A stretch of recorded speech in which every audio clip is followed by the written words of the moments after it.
Zimmerman Library is the largest academic library at the University of New Mexico. And the library itself houses the Government Information Depository, the Center for Southwest Research, the University Archives, and other collections of material for the university.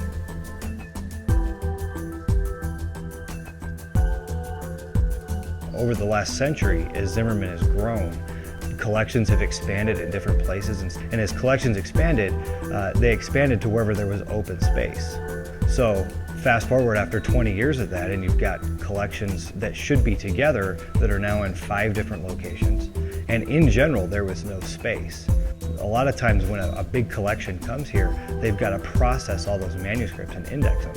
And there was no people space either. So there wasn't any storage space, there wasn't any people space, which made for a pretty difficult preservation environment for the library. Somebody needed to take a high-level kind of comprehensive look at where all the collections are, look at the space that the library has available for collection storage, and then figure out how to use that space most effectively.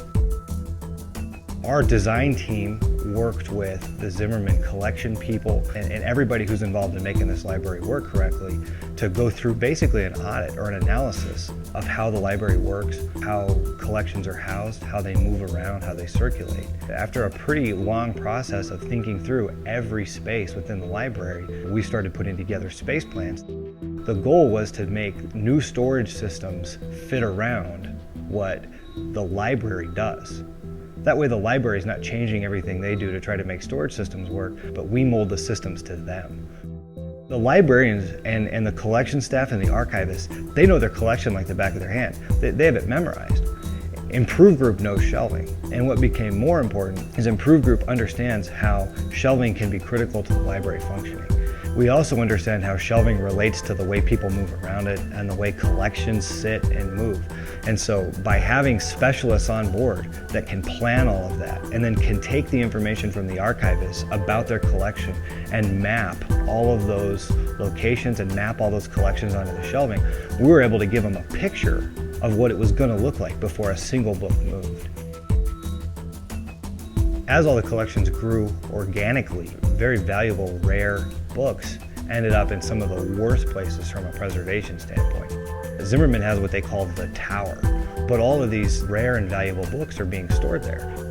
And so one of the main objectives of the project was to get the rare book collection out of the tower and into the basement levels where environment can be controlled and where they can be used and seen.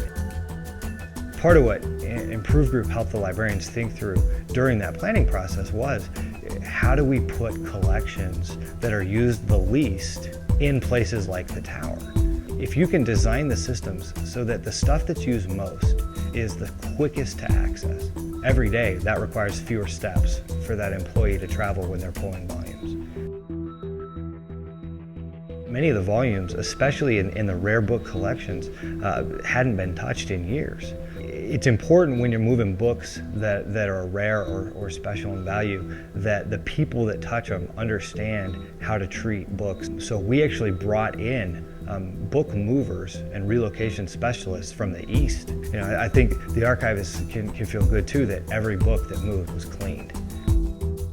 Take a normal library where you have runs of shelving, and between each run of shelving you have an aisle space. Well, really, that aisle space gets used very little. It's kind of wasted space.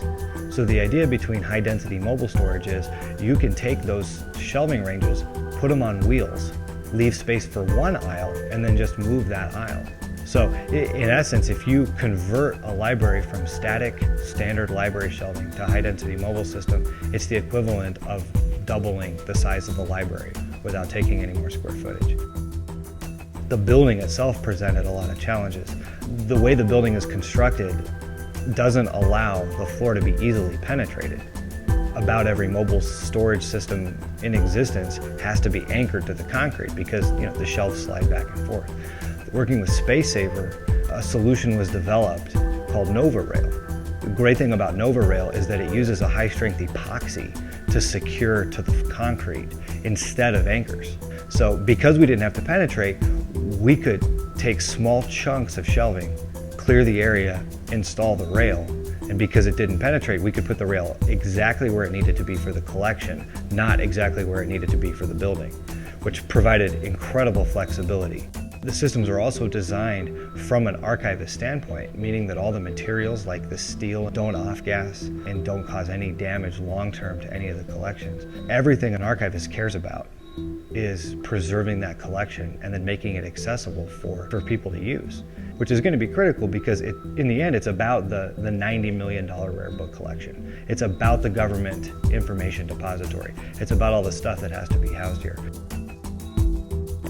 The project included, Space Saver high-density mobile systems, and one of the great things about Space Saver is it's very flexible in how it's designed. So we were able to design every system for the specific space and the specific area that it was going to be installed in. And in a lot of cases, we were able to design the carriage systems so that existing shelving could be reused and didn't have to be repurchased. So we were able, within the collections, to carve out secure space where there were particularly sensitive items that needed to be locked separately from the rest of the systems. We were able to put in special microfilm cases. We were able to put in special archive box storage for the archive boxes that the manuscripts come in. So there's a little bit of everything. The great thing was we could design it for what would be best for the operation of the library. Even details down to putting perforations in the end panels of the mobile system to let more air flow through the collection.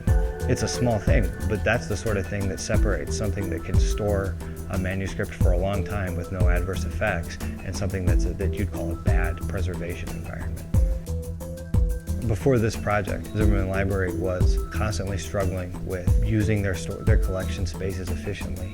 After the project now, they've got growth space that they can accept new collections and process them and manage them and preserve them exactly the way they're supposed to be.